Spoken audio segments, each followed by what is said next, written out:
Audi versus BMW. In the mid-size segment, the all-new Audi A5 challenges the BMW 4 Series Gran Coupe, and it would be the same comparison also to the BMW 3 Series, but we picked here the 4 Series Gran Coupe because of the fastback opening, because now the all-new generation of the Audi A5, A4 and A5 are merged together, and this one has the fastback opening. That's why the 4 Series Gran Coupe is more comparable. But if you want to compare it to the 3 Series from the BMW, it's more or less the same comparison. So interesting for everyone now to watch which one will prevail with Thomas Autogefühl in 4K, full screen, full length. Starting, let's go with the Audi in this new generation. Very wide here, this grille. Then the Audi rings are in this case darkened out, but you could still get brighter ones. We have both cars in gray. This is here a magnet grey with the Audi, and here a frozen grey with the BMW. This is a matte paint. Of course, you can go for normal metallic paints as well. This one here, 5,000 euro extra here, this very paint. Interesting. And yeah, Leah's shaking her head. Yeah, but it's cool, right? The matte paints are cool, definitely. The length, this becomes interesting. The new generation of the A5, which is A4 and A5 at the same time. It's a little bit longer now, 4 meters 83 or 190 inches, which is 5 centimeters or 2 inches longer than our 4 Series here today. And most of that, about 4 centimeters, goes into the wheelbase. So I'm looking forward if the longer wheelbase in the A5 will somehow be a different driving experience than later on. Of course, everything with German Autobahn for you. And we also have 19-inch wheels on the BMW today. M Sport with the BMW, S-Line for the Audi, to compare it. So they have both the sporty look. Very nice how the Audi is playing here with the light. The signature goes from right to left or left to right, and then here this is the proximity sensor in this OLED. Is another option here. Then you also have like this shimmering playing light effect. So yeah, Audi is all the way in to play with the light. Then this new 4 Series facelift would also get the laser lights in the rear. Ooh. This is really cool, right? This individual very tiny strings. Yeah, that says here also BMW laser, so that looks very fancy indeed. Suspension logic is actually pretty similar. Base suspension, then a fixed sport suspension, M Sport or S Sport suspension. And then we have both cars equipped here with the third option, the adaptive suspension. It's only adaptive M suspension and the adaptive S suspension, and that's why it's also very comparable then from the comfort here today. I can already tell you so far, these two cars have a little bit different emphasis in driving, but more to that later. Let's take a look at the engines right here. I always like that shot. So with the Audi, we have a 2-liter TSI here today, 204 horsepower. In the US spec, it would be 268 horsepower, so it also depends on the market. No mild hybrid here. For the all-new Q5, this engine also gets a mild hybrid system. Here, Audi said they want to try to keep the price lower. If I look at the price list, later more about that, I don't think it worked actually.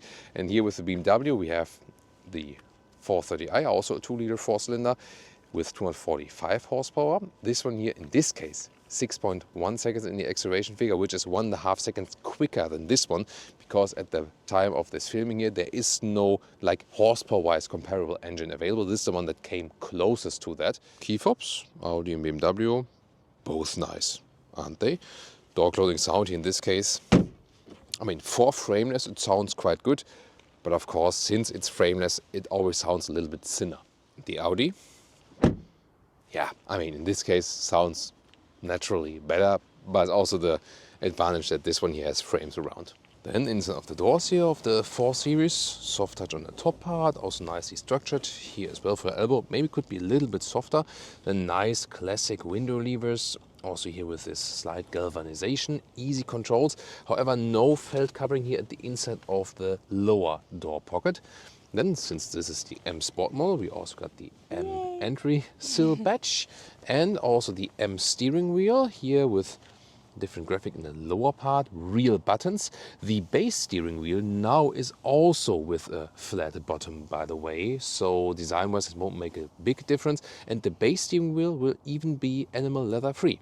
The seats here are in the normal versions, base versions, also here in the M Sport, but always leather free, and this is like in the high-grade leatherette here, and you see the seating depth. The Einsitzhöhe is also good, also has this slight perforation that you have a passive ventilation there as well. Cockpit overview, since the most recent model year changes or then the most recent facelift, some things have changed actually. And you have this updated curved screen here, 2 different monitors. This is also different. You have some more ambient lighting right here and a new structure and also new knobs here for the air vents. However, the real climate unit is gone. This went all into the screen. Yeah, and you know, me and also a lot here of our viewers do prefer that we can really turn or press something. You have a nice carbon fiber deco element here. You can pick different deco elements, of course.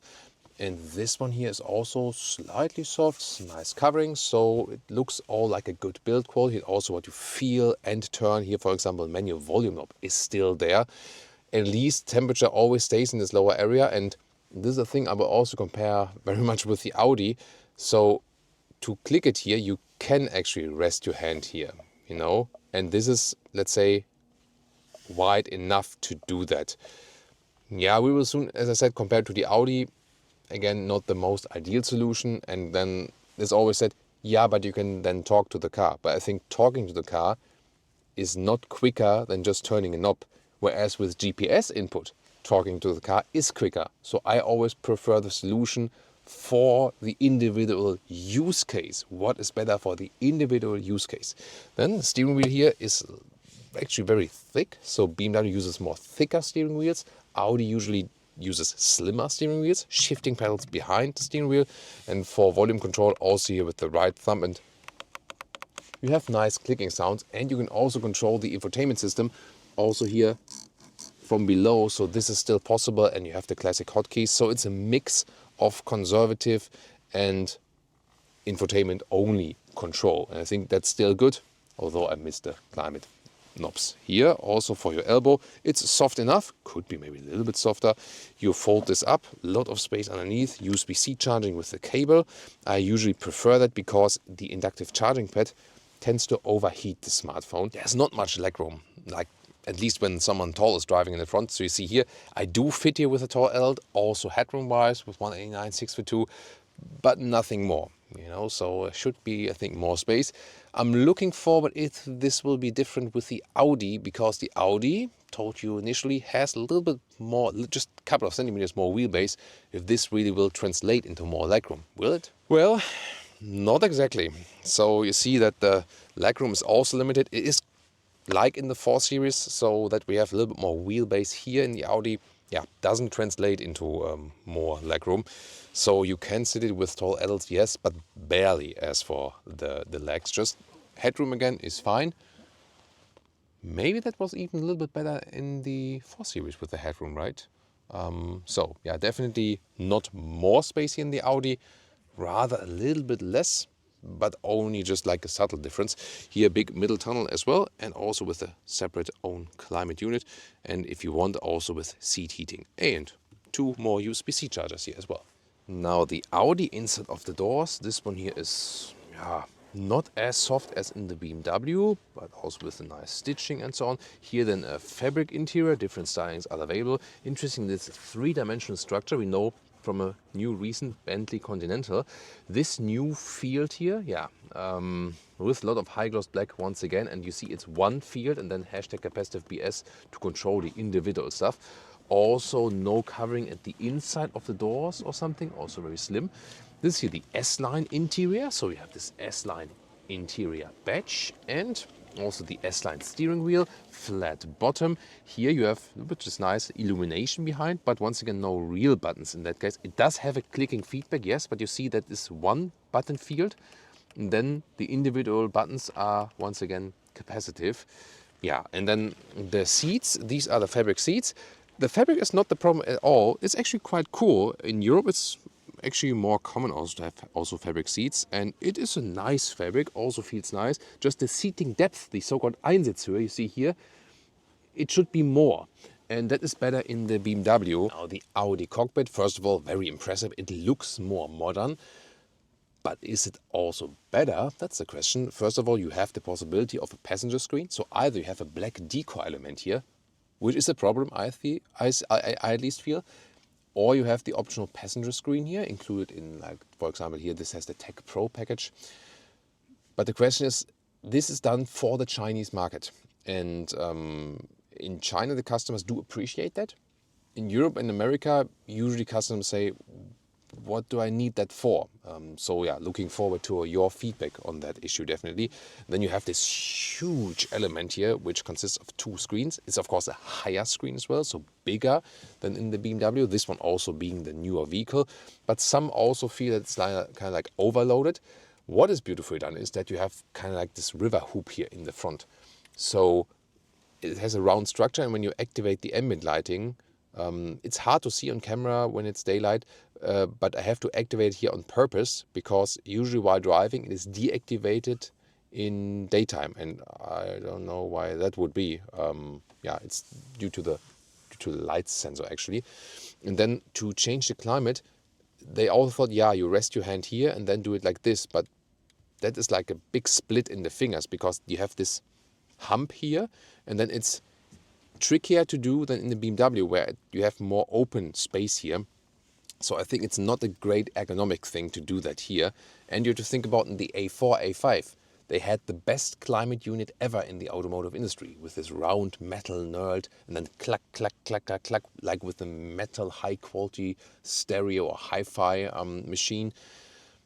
This was the best, and they got rid of the best AC unit in the industry to be replaced with this. It's a general problem in the industry. I feel some say it's not a big deal. To me it is, actually.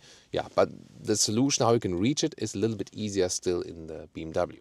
Trunk comparison, and yeah, this is always a pretty cool shot when both are opening here with the keys, isn't it? Liter-wise, 470 liters for the BMW 4 Series Gran Coupe, and here 445 liters for the Audi A5, when it has not a mild hybrid system. Otherwise you lose a little bit of the liter figures as well. Yeah, but then again, what about the measures? So first with the BMW, about 1.40 meters in width. This cabin trolley easily fits underneath. And the interesting thing is that here the height, even underneath the cover, is about 50 centimeters, so like 20 inches, and that's also carried through even a little bit higher here. This is explaining the liter figures, because in the length it's only about 1.40 meters. This will be longer with the A5. And now the interesting comparison to the Audi. So first of all, in the width is pretty much similar, also about 1.40 meters. However, the length here, this is about 10 centimeters longer, so 1.10 meters or 43 inches. Yet again, this one here is flatter, only about 40 centimeters or 16 inches here. So because it's all the way flatter in this area, then the liter figure is bigger with the BMW and smaller here. Sport mode.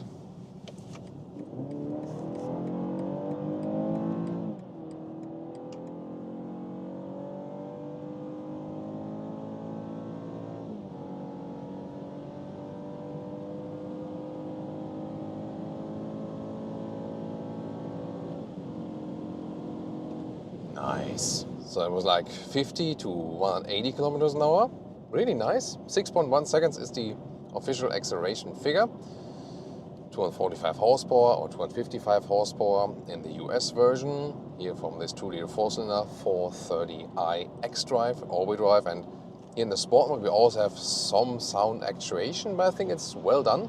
It sounds natural, doesn't sound exaggerated, and there was a good boost indeed. So yeah, you can definitely also live with this 2-liter 4-cylinder. Of course, at some point you maybe don't want to go too high in the price. If you think about a 440i, like the M Performance model, here with the M Sport package, the one that gets closest to that one. At the same time, you can also drive it in a very, very efficient way. I can already tell you here so far, you can drive it when you go like 100, 120 kilometers an hour, like 60, 70 miles an hour, motorway straight. 6.5 liters on 1 kilometers, that is amazing. So like 36 mpg US, 38 mpg UK. It's very efficient yet powerful. That is well done, and we have seen similar results both from the BMW 2-liter 4-cylinders and the 3-liter 6-cylinders as well. So that's already pretty good. Noise insulation, you see we have like these winterly conditions. I was really lucky that in the part where we could accelerate all the way out there, everything was dry. So safety first always, of course. But here, even if we have some wet road in the side, it's actually relatively silent. I feel at least. What does the noise expert say? Yeah, that's good. Yeah. Leah agrees. Yeah, so here at 120 kilometers an hour, 70 miles an hour, typical motorway speed is definitely silent enough, nice. You also have good comfort from the seats. As I said earlier, in the X5 5 Series, for example, you have like a different leatherette quality, which is even a step higher, but this one here is already good. You have also like the seating depth, so also is suitable for tall persons for a longer drive, definitely. And very interesting is, I have the feeling that they have fixed the steering. So it has been a big criticism point with 3 Series and 4 Series always from my side with the steering feel, but I feel that it is a little bit better now. So let's see. Yeah, here, yeah, fine commands. Yeah, it does react. Yeah, then it's getting a little bit more reactive to the side. So in the comfort mode, it's still present. So I think it could be better. But I have the feeling that it's a little bit better than before. And in the sport mode, it's definitely better. So here, let's do a lane change as well, one more time.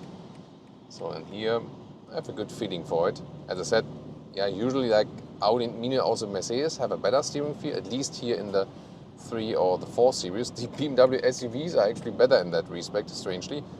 But I have the feeling that it's maybe a little bit better now here with the facelift. So here, very nice. Yeah, I think I have enough steering feel with that one, definitely. Yeah, and here also good in the corner. The car doesn't lean at all. That's nicely done. So it is a fun vehicle. And remember, the wheelbase is a little bit shorter here with the 4 Series than with the Audi A5 in the new generation. So I'm also looking forward if that one will have any effect on driving or something like that. But definitely a fun, engaging vehicle. That's the cool thing also about the BMWs. Audi. Dynamic mode.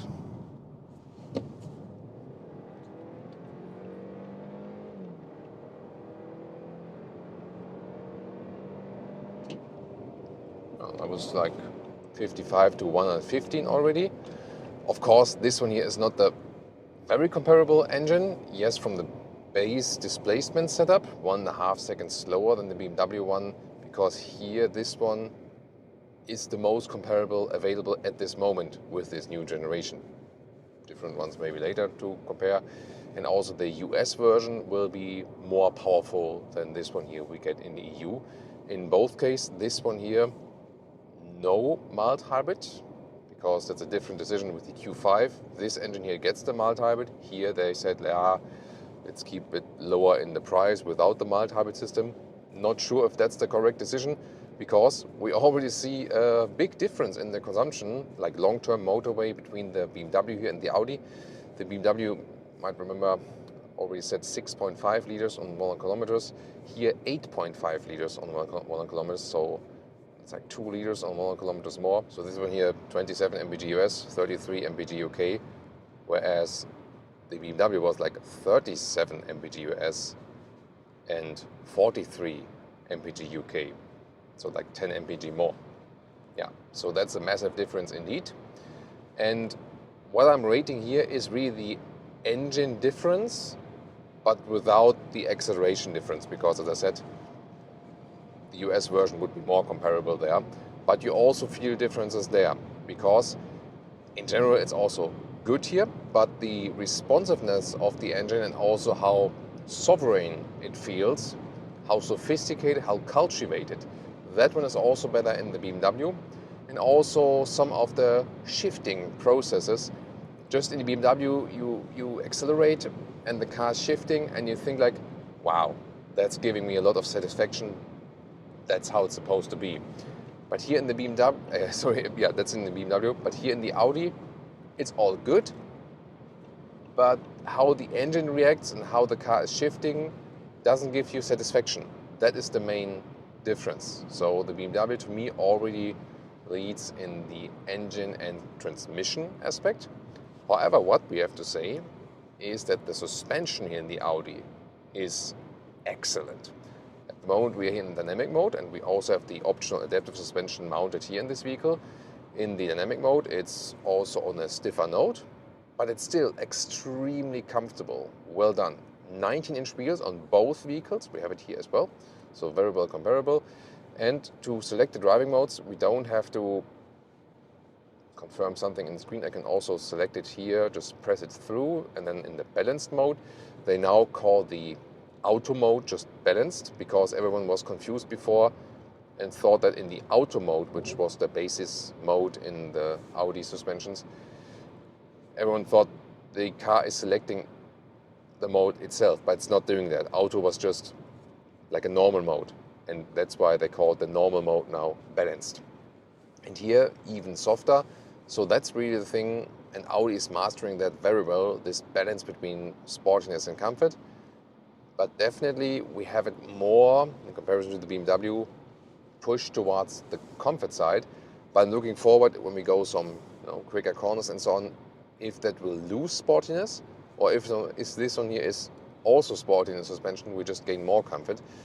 The lane changes are also really cool, a lot of fun. The steering feel is also better here in the Audi. It's just more precise from the very low degree angles here. So no dead zone area, and also that transition between here, like when you start here, and then you go a little bit more to the outside. So as I said, in the BMW, it's a little bit better than before, but still there's this, then here it's a little bit more loose, and when you go to the outsides, it's too sensitive. That's the BMW. Here in the Audi, it's perfect, because you don't feel that you would have a difference between where you are with the steering. Everything kind of feels just as it should be, So I have good control here, but at the same time, it doesn't overreact when you go a little bit further. So the Audi steering setup is perfect. And that is a very interesting finding. And they are both on a very high level, definitely, in all the different aspects. But these very fine nuances you only feel when you directly drive them after each other. And once again, BMW better in engine and transmission. The Audi better in the steering, and the suspension is more comfortable, although the suspension are both good, definitely. Any Leah remarks so far? Noise? What do we? It's also really silent.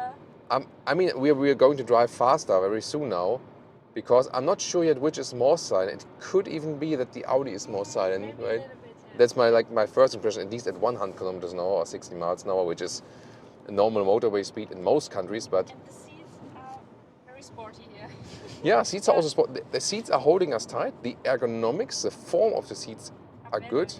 But we already felt that, said in the interior part as well, that the seating depth, the famous Einsitzhöhe, it's a little bit harder here in the Audi. So that's better in the BMW. And of course, the discussion leatherette versus fabric, that's, just matter of personal preference and so on. I feel the steering, the steering is great, but I feel that how it is set up here in this cockpit, I have this, where's it? Yeah, Leah is making fun of me now again, but because that's like in German we can say a monk subject, OCD, like OCD, OCD subject. Because I always feel like in the steering should be like perfectly aligned in the cockpit. Here now, first of all, this exclamation, it feels really good, nice. Suspension-wise and comfort-wise, that's really cool. That's nice. Feels excellent. So it is fun, it is sporty to drive. The wheelbase here is a little bit longer, as I said, couple of centimeters. Do you feel that? Maybe a little. So I would say from the first impression, the BMW does feel a little bit sportier, does it? Yeah. You agree, yeah? And like as a passenger, when I throw around the car, where do you feel better, here or in the BMW? BMW. In the BMW, interesting. Now it gets even more interesting. Which one would you take home? Which one would I take home, and why? Well, first of all, as for the fuel economy, that one clearly goes to the BMW. 6.5 or like between 6.5 and 7 liters, depending on Autobahn or city, for the BMW. So we are in the mid 30 mpg US region, in the mid 40 mpg UK regions. Pretty good for a vehicle with that power already. And the Audi, even though we have this Quattro Ultra there, doesn't bring you too much efficiency. Remember, this one is no mild hybrid system.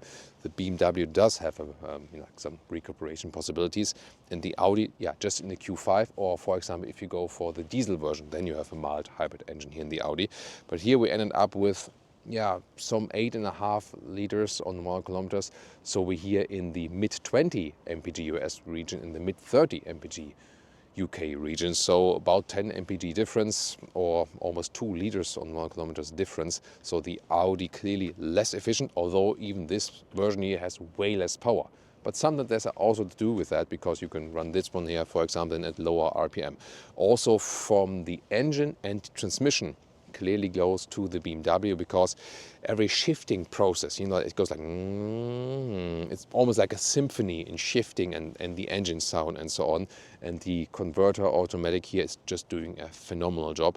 Doesn't mean that the Audi is bad there in any way, but just in a direct comparison there, the engine and transmission setup feels so much more refined and cultivated in the BMW here. And you clearly feel that. Everyone who drives these vehicles clearly feels that. From the exterior, to me personally, I found both very beautiful, both also inside the brand, very beautiful cars. Of course, the front grille with the BMW is always a matter of discussion, but I think that's totally personal preference. I really like both from design. So exterior-wise, I would take home both actually. From the interior, we have some elements that are, better here, better there, and so on. Both are actually in a good build quality. With the Audi, some comments were there that it's maybe like a little bit too overloaded with all the screens and the large screens and so on. Then again, the seating depth, the Einsitzhöhe is better in the BMW. Like to have a little bit more, cushion underneath the ischial tuberosity, the sit bone. That's very important. And BMW also with the more animal-friendly solutions, that the base versions are completely animal-free, even the steering wheel going in a sustainable direction. Audi has some offers, but nothing is ever animal-free with the Audi here. The fabric seats would be one solution. Not everyone likes them, so I think it's a better solution here from BMW, going with more seating depth. Hey, we have a high-grade leatherette, perforation, and that's fine for everyone, So better approach as for the comfort and the materials with the BMW. Space, both leg space in the rear compartment, that's a problem for both. And the trunk, very well usable here, both in the A5 and in the 4 Series, because of this lift back opening. So that's very versatile in this very respect. And then we also have the pricing aspect. So they both start, both in Europe and the US, around 50,000 euros or dollars. If you spec them here like they are now, with a lot of stuff in there, you can also come close to 80,000 euros. The very vehicle stand here, 78,000 euros, 85,000 euros. But this large price gap then is mainly because of the paint, because this one here is 5,000 euros extra paint. So if you would take a base paint or just like, normal metallic paint, the price difference between these two would only be like 2,000 or 3,000 euros. So they more or less come at the same price. And then also the question is what leasing rate you maybe get and so on. So price is not really an issue. They are both very close there, and it always depends on the spec. Yet again, this one was already that one with more horsepower and so on. And then when you combine everything together, the question is, what did the Audi do better? Suspension was actually better, more comfortable. Better in a comfort sense. Then again, the BMW drove sportier. The Audi has the better steering feel. That one is definitely better also with the Audi. So if you like, let's say, a more comfortable, drawn back, sophisticated approach, maybe then the Audi is more something for you in driving. But if you more like the driving fun, the engagement of the drive, and then also how engine and transmission play together, then it's the BMW for you. And I think overall, if I combine all the different aspects, really the Audi has the more comfortable suspension and the better steering. But all the other things like seating comfort, then the engine, transmission, fun in driving, fuel economy, that all speaks for the BMW. So then bottom line, we have more factors speaking for the BMW here than for the Audi, and that's why I would also take the 4 Series home with me here today. What's your verdict? What do you think about it? Let's discuss in the comments and tune into more comparison reviews.